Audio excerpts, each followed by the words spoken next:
नमस्कार, जय हिंद। स्वागत है आपका स्टडी लवर्स फैमिली में। और आज का ये वीडियो बहुत खास होने वाला है, खासकर जिनका एग्रीकल्चर ऑफिसर का पेपर है पहली बात तो, और इसके अलावा जो लैब असिस्टेंट का भी अगर किसी का पेपर है, लैब असिस्टेंट हो गया, एग्रीकल्चर ऑफिसर हो गया, गन्ना पर्यवेक्षक जो एक एग्ज़ाम आने वाला है, तो गन्ना पर्यवेक्षक के लिए भी यह वीडियो काफ़ी इंपॉर्टेंट रहने वाला है, जहाँ पर भी एग्रीकल्चर और बायोलॉजी से रिलेटेड क्वेश्चन आते हैं। तो पहला प्रश्न आपके पास ये रहा, एमरेंथस स्पीसीज में बनने वाली कुल बीजों की संख्या अधिक से अधिक हो सकती है। तो देखिए, एमरेंथस स्पीसीज जो है इसमें बीजों की अधिक से अधिक संख्या जो हो सकती है वो 1,75,000 के लगभग हो सकती है। तो ऑप्शन नंबर डी इसका करेक्ट आंसर हो जाएगा। अगर देखिए, निम्न में कौन जलीय खरपतवार है, तो यहाँ पर देखिए जलीय खरपतवार बताना है। यहाँ पर जलीय खरपतवार में बताना है आपको, यहाँ पर कौन सा होता है, इनमें से इकॉर्नियो कैसिपिस जो है ये आपका जलीय खरपतवार होता है, ये जलीय खरपतवार है आपका। और अगर इनकी बात कर लेते हैं थोड़ा, साइप्रस रोटेंडस जो है, साइप्रस रोटेंडस जो आपका ये हो गया, इसका नाम ये मोथा ग्रास है, मोथा ग्रास, लेकिन ये मतलब जलीय घास नहीं है, ये ध्यान रखना। ओराइजा सटाइवा आपका धान का साइंटिफिक नेम हो गया। और आइपोमिया जो स्पीसीज है आपकी, ये आइपोमिया स्पीसीज में आइपोमिया बटाटा करके एक तो शकरकंद का नाम हो गया, शकरकंद का नाम हो गया आइपोमिया बटाटा। तो ये इस तरह की स्पीसीज हैं आइपोमिया स्पीसीज। तो ऑप्शन नंबर डी हमारा यहाँ पर करेक्ट आंसर हो जाएगा। इकॉर्निया कैसिपिस जो है एक क्या है, जलीय एक तरह से खरपतवार है। अगला देखिए, वानस्पतिक दृष्टिकोण से केले का फल कहलाता है। वानस्पतिक दृष्टिकोण से केले का फल क्या कहलाता है? केले का फल आपका कहलाता है बेरी कहलाता है, केले का फल बेरी कहलाता है। अगर ड्रूप की बात करूं थोड़ा सा, तो ड्रूप में आपका आ जाएगा खुबानी आ जाएगा, खुबानी आ जाएगा। इसके अलावा आड़ू, आड़ू भी ड्रूप का प्रकार होता है, आड़ू हो गया। चेरी भी आपका ड्रूप का प्रकार हो जाएगा, चेरी। तो ये नाम आपको ध्यान रखने हैं। पोम की भी बात कर लेते हैं। पोम में आपका जैसे एप्पल आ गया, सेब आ गया, नाशपाती आ गया, नाशपाती। तो ये भी ये आपके क्या हो गए, ये आपके पोम हो गए। नट तो आसान हो गया, नट में आपका अखरोट बादाम काजू, तो ये सब आपके किस में आ जाएंगे, नट्स में आ जाएंगे। तो ये भी आपको ध्यान रखने हैं। अगर देखिए, निम्न में से किस में विटामिन सी की मात्रा सर्वाधिक है? तो विटामिन सी की मात्रा सबसे अधिक, ये सभी विटामिन सी युक्त हैं, विटामिन सी युक्त हैं, इनमें सभी में विटामिन सी पाया जाता है पहली बात तो। और इनमें से सबसे ज़्यादा अगर पूछा जाए तो आंवले में विटामिन सी पाया जाता है। अगला देखिए, डेहलिया कुल से संबंधित है। डेहलिया जो है किस कुल से संबंधित है? डेहलिया जो फ्लावर होता है, डेहलिया किस कुल से संबंधित है? डेहलिया हो जाता है आपका ये कंपोजिटी फैमिली से संबंधित है। ऑप्शन नंबर ए सही उत्तर हो जाएगा। अगला देखिए, गुलाब का उत्पत्ति स्थान है। तो गुलाब का उत्पत्ति स्थान जो है ये भारत को माना जाता है। ऑप्शन नंबर ए आपका सही उत्तर हो जाएगा। यानी रोजा इंडिका इसलिए नाम दिए, रोजा इंडिका इसका साइंटिफिक नेम होता है। तो रोजा इंडिका इंडिया में इसका ओरिजिन माना जाता है।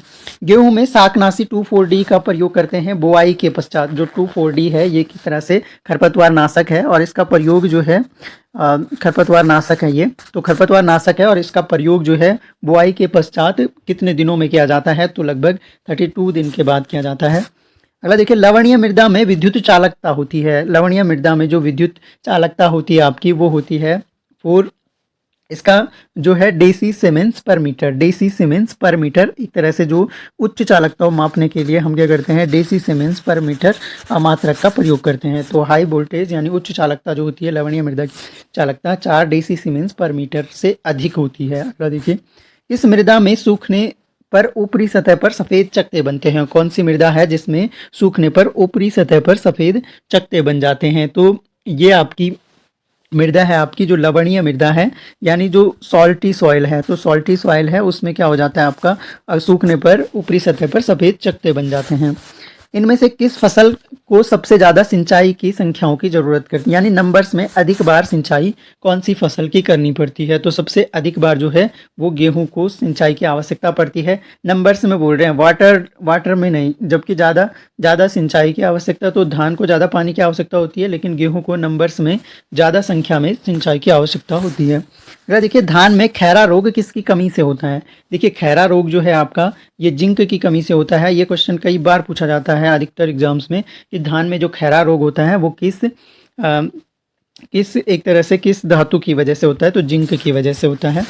अगला देखिए, ज्वार के दाने में प्रोटीन की प्रतिशत मात्रा होती है। तो ज्वार के दाने में ज्वार जो होता है आपका ये मिलेट्स है, मिलेट्स मोटे अनाज। तो एग्रीकल्चर वाले ज़रा ध्यान दें, आपको मिलेट्स से क्वेश्चन पूछे जा सकते हैं। एक तो पहली बात मैंने बताता रहता हूँ कि उत्तराखंड में एक तरह से मिलेट ईयर भी हमारा ये रहा 2023 वाला मिलेट ईयर भी रहा, इंडिया के कहने पे रहा है। और उत्तराखंड में एक मिलेट मिशन स्कीम भी शुरू की गई है, तो वो भी आपको थोड़ा सा ध्यान में रख के चलना होगा। मिलेट मिशन स्कीम क्या है, तो करंट अफेयर्स के वीडियोज़ में मैंने डिस्कस किए थे ये।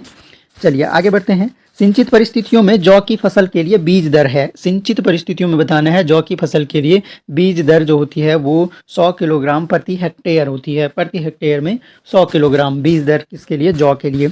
निम्न में से कौन मूंग की प्रजाति नहीं है, इनमें से बताना है कि मूंग की प्रजाति कौन सी नहीं है। तो इनमें से सही आंसर हो जाएगा आपका गंगा जो है वो मूंग की प्रजाति नहीं है। बाकी RMG 62, कृष्णा के 851 ये तीनों जो है मूंग की प्रजातियां हैं। चलिए आपके लिए क्वेश्चन है, गंगा 8 जो है थोड़ा चर्चा में भी रहा, ये गंगा 8 किसकी प्रजाति है, बताने की कोशिश कीजिए, नहीं तो कमेंट बॉक्स में आपको पिन किया हुआ मिल जाएगा इसका आंसर। गुच्छेदार मूंगफली की बीज दर है, गुच्छेदार जो मूंगफली होती है इसकी बीज दर आपका होती है 80 किलोग्राम प्रति हेक्टेयर होती है इसकी बीज दर। इंडियन मस्टर्ड जो सरसों है, भारतीय सरसों, इसका वानस्पतिक नाम क्या है। तो इंडियन जो मस्टर्ड है, भारतीय सरसों जो है, इसका वानस्पतिक नाम आपका ब्रेसिका जुनसिया होता है। ब्रेसिका जुनसिया इसका साइंटिफिक नेम हो गया आपका। सिखा एक प्रजाति है, देखिए सिखा जो है किसकी प्रजाति है, सिखा प्रजाति होती है आपकी, सिखा जो है ये अलसी की प्रजाति है, सिखा। ऑप्शन नंबर बी सही उत्तर हो जाएगा। आंख के साथ आंख मिलाकर बुवाई की विधि संबंधित है, आंख के साथ आंख मिलाकर जो बुवाई की विधि है ये गन्ने की बुवाई की विधि होती है, आंख के साथ आंख मिलाकर बुवाई करना। कपास में पौधे से पौधे की दूरी 0.8 मीटर तथा कतार से कतार की दूरी 1.5 मीटर रखी जाती है। तो ऐसा क्यों किया जाता है, तो ये इसलिए किया जाता है ताकि ये संकर किस्मों के लिए किया जाता है। Option number C. अगला देखिए, अमरूद की जेली में निम्नलिखित में से कौन सा परिरक्षक मिलाते हैं। तो देखिए यहाँ पर पोटेशियम मेटा बाइसल्फाइड नहीं मिलाते हैं। सोडियम बेंजोएट जो है ये खाद्य पदार्थों के परिरक्षण के लिए सोडियम बेंजोएट का प्रयोग कर लेते हैं। एसिटिक एसिड जो है ये आपका सिरका हो गया, इनमें से कोई नहीं होगा, क्योंकि जो जेलीज होती हैं, जेलीज में जो है आपका प्रयोग किया जाता है पेक्टिन पाउडर का। तो पेक्टिन पाउडर का प्रयोग किया जाता है जेलियों के परिरक्षण में। परिरक्षक मतलब प्रिजर्वेशन, तो जेली का जो प्रिजर्वेशन होता है वो पेक्टिन पाउडर से होता है, ध्यान रखना आपको। अम्ल किस उत्पाद को बनाने में बहुत जरूरी है, यानी एसिड जो है इनमें से कौन से उत्पाद को बनाने के लिए बहुत ज़रूरी होगा। तो इनमें से जो है बहुत ज़रूरी होगा एसिड। अवलेह जो उत्पाद है इसको बनाने के लिए एसिड बहुत ज़रूरी है, तो ये भी आपको ध्यान रखना है। फूलदान में कौन सा फूल सर्वाधिक समय तक ताज़ा रहता है। तो फूलदान में ग्लैडियोलस जो है ये फूल सर्वाधिक समय तक ताज़ा रहता है। देखिए, भू परिष्करण को प्रभावित करने वाले कारक हैं, भू परिष्करण को प्रभावित करने वाले कारक। तो भू परिष्करण को प्रभावित करने वाले फसल भी हो गई, मृदा का प्रकार भी हो गया और जलवायु भी हो गई, उपरोक्त सभी कारक हो जाएंगे भू परिष्करण को प्रभावित करने वाले। Indian institute of horticultural research स्थित है, Indian institute of horticultural research आपका बेंगलोर में हो गया। ऑप्शन नंबर सी सही उत्तर हो जाएगा। अगला देखिए, पोटेशियम मेटाबाइसल्फेट का रासायनिक नाम है, रासायनिक नाम नहीं होना चाहिए, रासायनिक सूत्र है, नाम तो यही हो गया ना, नाम हो गया आपका पोटेशियम मेटाबाइसल्फाइट, इसका नाम हो गया। और अगर इसके सूत्र की हम बात करें तो इसका सूत्र होता है K2S2O7, ये हो गया आपका पोटेशियम मेटाबाइसल्फाइट, तो K2S2O7। अगला देखिए, गन्ने के खेत के चारों ओर सनई की फसल की कुछ पंक्तियां बोना कहलाता है। तो गन्ने के खेत के चारों ओर जब सनई के फसल की कुछ पंक्तियां बोई जाती हैं तो वो क्या है, एक तरह से इसको रक्षक फसल का नाम दिया जाता है। तो ये क्या हो गई, रक्षक फसलें हो गई। Option number B. अगला देखिए, अमरूद किस कुल से संबंधित है। तो अमरूद जो है ये आपका मिर्टेसी हो गया या मायरटेसी हो गया। तो मायरटेसी से संबंधित है आपका अमरूद की कुल क्या हो गया, मायरटेसी हो गया। अगला देखिए, पूसा नन्हा एक बौनी प्रजाति है, पूसा नन्हा इंपॉर्टेंट है। पूसा नन्हा जो है वो किसकी प्रजाति है, तो बौनी प्रजाति है। और इनमें से कौन से फसल की प्रजाति एक तरह से पूसा नन्हा है। पूसा नन्हा आपका पपाया जो है पपीते की प्रजाति है पूसा नन्हा, तो ये भी आपको ध्यान रखना है। मौसम्बी का वैज्ञानिक नाम है, तो देखिए ये आपको सारे सिट्रस के वैज्ञानिक नाम मिलेंगे यहाँ पर, आपको बताना है इनमें से मौसम्बी का जो होता है वो होता है साइट्रस साइनेंसिस ओसबेक, ध्यान रखिएगा, मौसम्बी के लिए ओसबेक हो गया। ऑप्शन नंबर ए आपका सही आंसर हो जाएगा। इनमें से कौन अंगूर की संकर प्रजाति है? तो अंगूर जो होता है, अंगूर की खेती भी पूछ ली जाती है, तो विटीकल्चर ध्यान रखना। विटीकल्चर जो है अंगूर की खेती का नाम हो गया आपका विटीकल्चर, तो विटीकल्चर आपको ध्यान रखना है एक तो। और अंगूर की जो संकर प्रजाति है वो इनमें से है आपका अर्कावती, ऑप्शन नंबर ए सही उत्तर हो जाएगा। इनमें से कौन अंगूर की संकर प्रजाति है? तो ये रिपीट हो गया क्वेश्चन हमारा। इनमें से कौन सी नदी मध्य प्रदेश से नहीं निकलती है? तो मध्य प्रदेश से नहीं निकलती है, देखो समानता, समानता ये ध्यान रखिएगा, समानता यानी साबरमती, माही, नर्मदा, ताप्ती। तो माही, नर्मदा, ताप्ती, तो ये तो निकलती ही हैं तीनों नदियाँ ABC। गोदावरी नदी जो है ये मध्य प्रदेश से नहीं निकलती है। और ये चारों जो नदी है समांता ट्रिक, ये पश्चिम वाहिनी नदियाँ हैं जो कि अरेबियन सी में गिरती हैं। तो ये ट्रिक भी ध्यान रखिए, पश्चिम वाहिनी नदियाँ हो जाएंगी। अर्ध शुष्क परिस्थितियों में इनमें से किस फसल को सबसे कम पानी चाहिए? तो अर्ध शुष्क परिस्थितियों की बात कर रहे हैं, सबसे कम पानी चाहिए इनमें से गेहूं की फसल को। भारत में कौन सी फलीय फसल सर्वाधिक क्षेत्र में पाई जाती है? तो फल जो हैं सर्वाधिक क्षेत्र में इंडिया में आपका मैंगो हो गया, आम हो गया।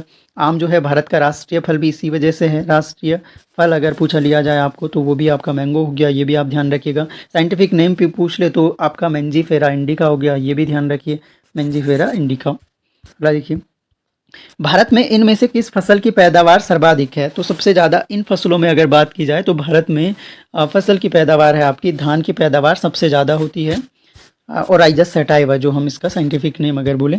सब्जियों एवं फलोत्पादन में भारत का स्थान है, तो सब्जियों और फल उत्पादन में पहली बात तो अगर फर्स्ट पूछ लिया जाए तो फर्स्ट प्लेस तो चाइना का हो गया, फलों में भी और सब्जियों में भी। और दूसरा स्थान किसका हो गया? दूसरा आपका इंडिया का हो गया। तो ये आपको दोनों ही ध्यान रखना है, तो भारत का स्थान दूसरा हो गया। अगर देखिए, मॉलिब्डेनम का संग्रहण सर्वाधिक होता है, कौन सी फसल है जिसमें मॉलिब्डेनम का ग्रहण सर्वाधिक होता है? तो राइट आंसर आपका हो जाएगा बरसीम जो फसल है, इसमें मॉलिब्डेनम का ग्रहण सर्वाधिक होता है। और बरसीम अगर पूछ लिया जाए तो एक चारा फसल है जो कि पशुओं के लिए बहुत उपयोगी एक तरह से होती है, चारा फसल है ये, ऑप्शन नंबर ए आपका सही आंसर हो जाएगा। बरसीम में सर्वाधिक मॉलिब्डेनम होता है, और मॉलिब्डेनम अगर वो बरसीम अगर पूछ ली जाए तो बरसीम जो है एक चारा फसल है। अगला देखिए, पिछले 50 वर्षों में खाद्यान्न की उपलब्धता किसके लिए अति कम हुई है? तो इन फसलों में से किस फसल के लिए, किस फसल की उपलब्धता एक तरह से कम हो गई है? तो ये इनमें से दलहनों की जो उपलब्धता है वो कम हो गई है। केला का प्रसारण किया जाता है, देखिए केले का प्रसारण के लिए क्या उपयोग किया जाता है? तो केले का प्रसारण किया जाता है आपका स्वर्ण संकर्ष से, ऑप्शन नंबर बी इसका करेक्ट आंसर हो जाएगा। आम का सबसे अधिक उत्पादन होता है, तो आम का सबसे अधिक उत्पादन यूपी में होता है, यूपी उत्तर प्रदेश में होता है।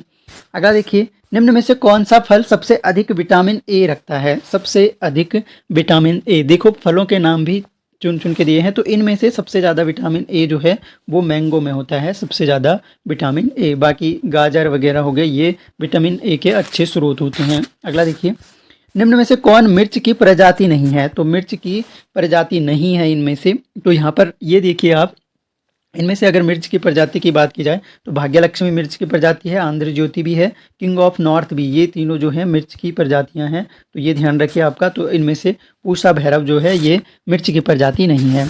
अगला क्वेश्चन देखिए, सिंचित परिस्थितियों में सूखे मिर्च की प्रति हेक्टेयर पैदावार हो सकती है? सिंचित परिस्थितियों में बताना है कि सूखे मिर्च की जो है पैदावार कितनी हो सकती है प्रति हेक्टेयर में।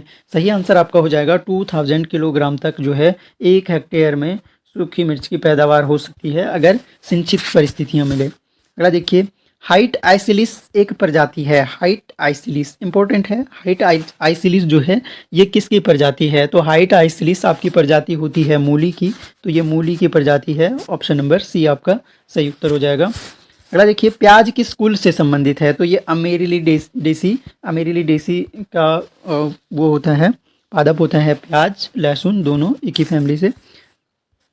अगला देखिए, ब्रोकोली का वानस्पतिक नाम है, तो ब्रोकोली जो होती है, ब्रोकोली ये सब्जी है एक तरह की, तो ब्रोकोली का जो साइंटिफिक नेम होता है, बॉटनिकल नेम होता है वो बी ओलेरेसिया वार इटालिका, बी ओलेरेसिया वार इटालिका जो है ये ब्रोकोली का साइंटिफिक नेम हो गया। निम्न में कौन खरपतवार का मुख्य स्रोत है? खरपतवार का मुख्य स्रोत हमें यहाँ पर बताना है, तो सही आंसर आपका हो जाएगा खरपतवार का मुख्य स्रोत है इनमें से जो गोबर की खाते हैं या गोबर की जो बचत हो जाती है खेतों में, वही आपका खरपतवार का मुख्य स्रोत होता है। यानी बहुत ज़्यादा मात्रा में गोबर डालना भी खरपतवार का मुख्य स्रोत हो सकता है।